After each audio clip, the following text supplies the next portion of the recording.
இல்லை பரத்னா, உங்களுடைய காதல் படம் வந்து மிகப்பெரிய ஹிட்டு. ஸோ அதுவே 50th பார்த்தீங்கன்னா கன்வெர்ட் ஆகி லவ்னு வந்திருக்கு. இதை எப்படி பார்க்குறீங்க? அந்த காதல் உங்களை விட்டு பிரியவே மாட்டுது. இல்லை, அது ஒரு விதத்தில் உண்மைதான். காதல் பண்ணேன், அப்புறம் கண்டேன் காதலை பண்ணேன். எல்லாமே அந்த அந்த காதல் பேஸ் பண்ண எல்லாமே எனக்கு ஒரு சின்ன லக்கி சாமாக தான் இருக்குது. ஸோ அப்படி பாசிட்டிவாக எடுத்துப்போம். ஸோ காதலோட இங்கிலீஷ் வெர்ஷன் தான் வந்துட்டு லவ்.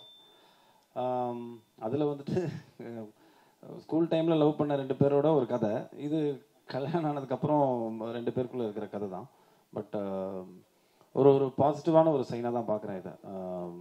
ஸோ கண்டிப்பாக காதல் லெவலுக்கு எவ்வளோ பெரிய சக்ஸஸ் ஆகுங்கிறது எனக்கு தெரியல. அது ரிலீஸ் ஆனதான் தெரியும். பட் நல்ல படமாக கண்டிப்பாக இருக்கும். ஐயா, அதுக்கு ஒன்றும் 50 படம் எக்ஸ்ட்ரா இருக்குங்க.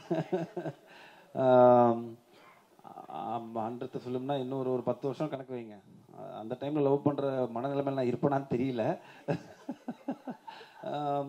பட் பார்க்கலாம். அது யூத் மெயின்டைன் ஆச்சுன்னா பண்ணிடலாம். சார், முதல் படத்துலேருந்து இது வரைக்கும் நிறைய ஹீரோயின் வந்து சினிமாவில் காதலிச்சிருப்பீங்க. ஐயோ, நல்ல வேலை கேப் விட்டு நிறைய ஹீரோயின் அப்படின்னு பதறி போயிட்டாரு. அது யார் கூட காதல் காட்சியில் நடிக்கிறது ரொம்ப சந்தோஷமா இருந்தது, யார் கூட நடிக்கிறது கஷ்டமா இருந்தது? நிறைய டேக் வாங்கினீங்க. நீங்கள் ஆக்சுவலாக என்னோட எல்லா படங்களும் எடுத்துக்கிட்டிங்கன்னா என்னோட காதல் காட்சிகள் எல்லாமே கொஞ்சம் ஓரளவுக்கு ரொம்ப எராட்டிக்காக இருக்காது. ரொம்ப வந்துட்டு மூஞ்சி முகம் சுளிக்கிற லெவலுக்கு இருக்காது. ஸோ ஒரு கான்ஷியஸ் எஃபர்ட் நான் போட்டு அதை நான் பண்ணிவிடுவேன். நான் நேபாளின்னு ஒரு படத்தில் மட்டும்தான் அந்த கதைக்கு தேவை அப்படிங்கிறதுனால மீரா ஜாஸ்மின் எனக்கும் வந்துட்டு ஒரு சின்ன இன்டிமேட்டான ஒரு சீன் இருக்கும். ஸோ அதே மாதிரி இந்த படத்துலையும் வந்துட்டு ஒரு கதைக்கு தேவைங்கிறதுனால வந்துட்டு ஒரு 2-3 ஷார்ட்ஸ் எங்களுக்கு தேவைங்கிறதுனால ஸோ அவங்கள்ட்டையும் போய் நாங்கள் கேட்டோம். இஃப் கம்ஃபர்டபுளாக இருக்குன்னா அதை அந்த ஷார்ட் பண்ணலான்னு.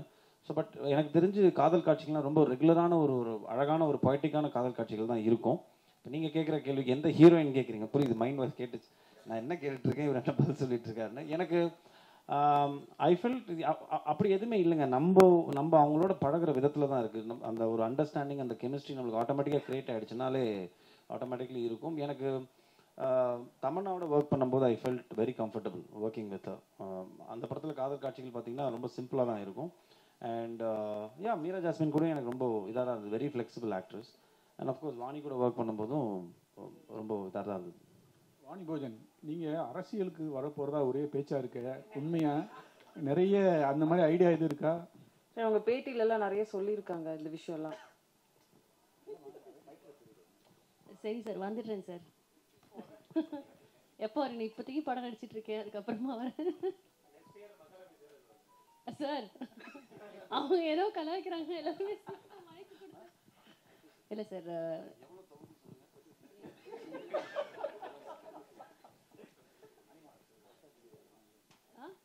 இல்லை அதெல்லாம் இப்போதைக்கு இல்லை சார்.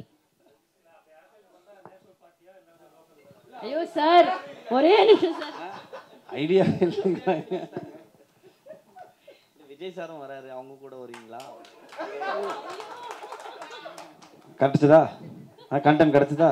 நாளைக்கு இதுதான் வரும். லவ் படத்தை பற்றி ஒன்றுமே வராதுங்க.